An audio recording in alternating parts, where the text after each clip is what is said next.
Você viu aqui no início do CNN Prime Time os desdobramentos do confronto armado que terminou no incêndio de um prédio da maior usina nuclear da Europa, que fica no sul da Ucrânia. O nosso editor de internacional, Marcelo Favalli, está aqui no estúdio para explicar como o episódio de ontem está ligado à guerra e foi por um triz, né, Favalli? Foi por um triz que a gente não tem uma tragédia. É fundamental reforçar isso. Boa noite. Boa noite, Márcio. Boa noite a todo mundo que acompanha aqui o Prime Time. Que susto, né? Porque é não só a maior usina nuclear da Ucrânia, a maior usina nuclear da Europa e, obviamente, a coloca num patamar de uma das maiores usinas nucleares do mundo. É muito difícil falar quantas vezes ela é maior que Chernobyl, mas aí é uma conta, segundo os especialistas que nós ouvimos aqui, algo em torno de 8 até 10 vezes mais potente que Chernobyl. Essa usina, a usina de Zaporizhzhia, só para vocês terem uma ideia, ela fornece cerca de 20% da energia em toda a Ucrânia. Aqui a gente fez um mapa, depois a gente fala aí das manchas, que são os avanços das tropas, mas reparem aqui que a gente já vinha falado na semana passada de Chernobyl, essa tomada para criar um corredor de acesso de Belarus para Kiev, e aqui está Zaporizhzhia, no sul. Não coincidentemente, existe uma concentração de tropas russas aqui no sul, vindas da Crimeia, vindas do leste da Ucrânia, na fronteira com a Rússia. E a tomada aqui, a gente consegue entender, olhando no detalhe, pelo fato dela não estar muito distante do Mar de Azov, também não está muito distante da fronteira sul com o Mar Negro. Mas o mais importante é a gente entender que a usina de Zaporizhzhia está bem à margem de um rio que corta o país todo, o rio Dnipro.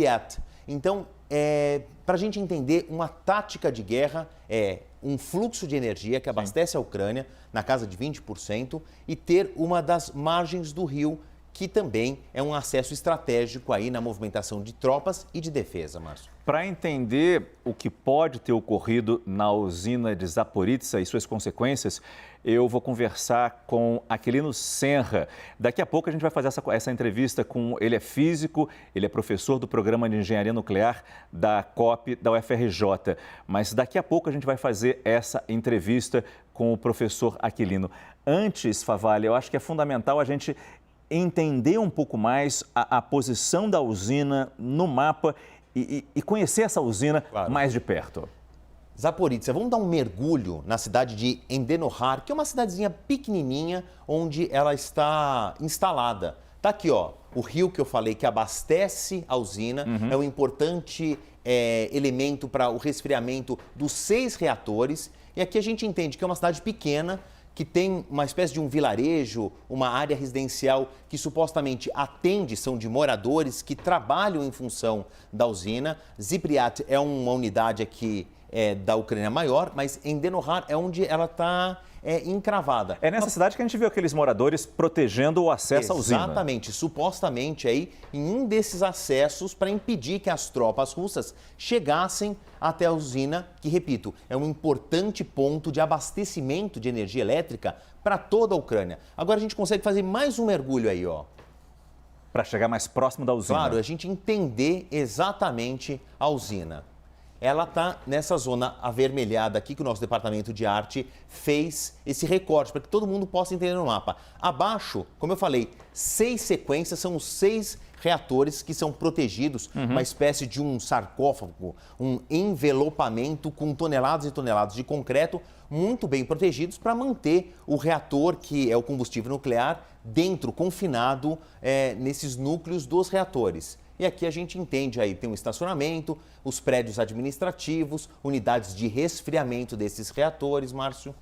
E a gente consegue entender como foi esse confronto entre ucranianos e russos que assustou o mundo ontem à noite e a gente assistiu ao vivo dentro do jornal da CNN? Claro, aqui ó, a gente tem as imagens recuperadas. O primeiro momento é quando cai esse clarão. A gente não entende muito bem o que é isso, mas não há uma grande explosão. Aparentemente é um tipo de sinalizador ou um instrumento em palcos de combate que ele ilumina a área para as tropas que estão observando distantemente. E na sequência, aí é uma imagem um pouco mais dramática, que a gente vê os disparos. E reparem aquele prédio ali no meio da imagem, bem no centro da imagem, ele sendo atingido. Claramente aí são disparos e esse rastro são de disparos projéteis de ponto traçante, que são chamados. Eles têm um rastro de pólvora que é justamente para observação e os atiradores entenderem o trajeto desses disparos. Bom, definitivamente não é revólver que está sendo disparado aqui. São armas pesadas, é um conflito bélico. A gente assistiu no Conselho de Segurança da ONU hoje, duas versões do embaixador russo dizendo que eram nacionalistas ucranianos atirando contra as instalações da usina.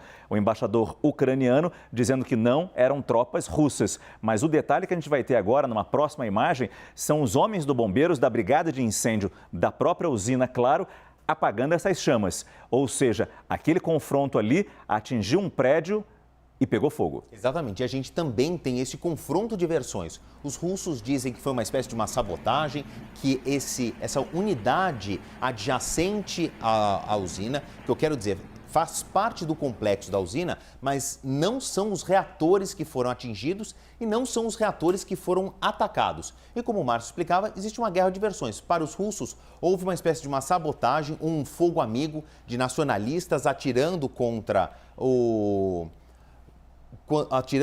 prédio, e os ucranianos dizendo que não, que eles foram atacados aí pelos invasores e havia uma unidade de pessoas defendendo esse prédio, essa planta nuclear. Aqui a gente entende por essa imagem que aquela imagem, né, do prédio em chamas é esta unidade aqui. Ela está relativamente distante, não muito distante, mas está relativamente distante à fileira dos reatores que tem esse chapéu vermelho. Favale, 500 metros de distância. Mais ou menos. De um reator nuclear, um tanque, ou sei lá qual é a arma disparando míssil, não é distante. Não é distante. Né? Mas eu quero dizer que o ponto do confronto foi aqui, nesse ponto. Terrível. E não foram tiros diretos. Não miraram os reatores. Isso é uma boa notícia, sem dúvida. Mas é obviamente que a gente tem um palco aqui muito sensível para o ataque. Vamos mergulhar de novo, que a gente tem mais um detalhe que fica mais interessante para a gente entender como é que é esse complexo lá. Tá aqui, ó. É um passeio, né, pela porta da usina.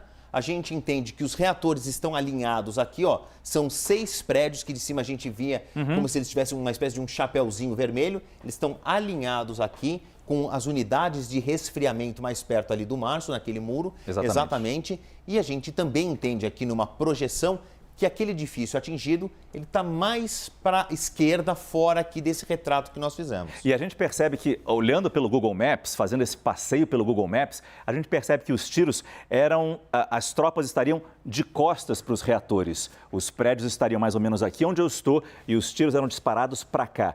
Ou seja, mais um ponto de alívio. Se os tiros estivessem sendo disparados, por exemplo, contra essa construção aqui, é muito fácil errar um tiro daqui e pegar aqui. E aí é melhor nem imaginar o que poderia acontecer. Nem imaginar. Lembrando que a gente tem aí na memória todo mundo a tragédia de 1986, que ainda existe um resíduo tóxico muito importante em Chernobyl, que está no outro lado do país, ao norte. E aqui tem uma quantidade de combustível nuclear nos reatores muito maior, sensivelmente maior, vezes maior do que em Chernobyl, Márcio. Pois é. Favale, muito obrigado mais uma vez. Favale sempre nos ajudando e todo dia ele vai entrar aqui no CNN Prime Time, claro, na programação da CNN Brasil, com esses mapas que mostram muito bem, né, Favale, o avanço das tropas e a situação que a gente encontra e como essa situação evolui, infelizmente, para pior, porque as tropas entram. O Favale vai voltar ainda nessa edição, trazendo mais esse avanço das tropas e os efeitos no país e nas pessoas dessa invasão. Obrigado, Favale. Até já.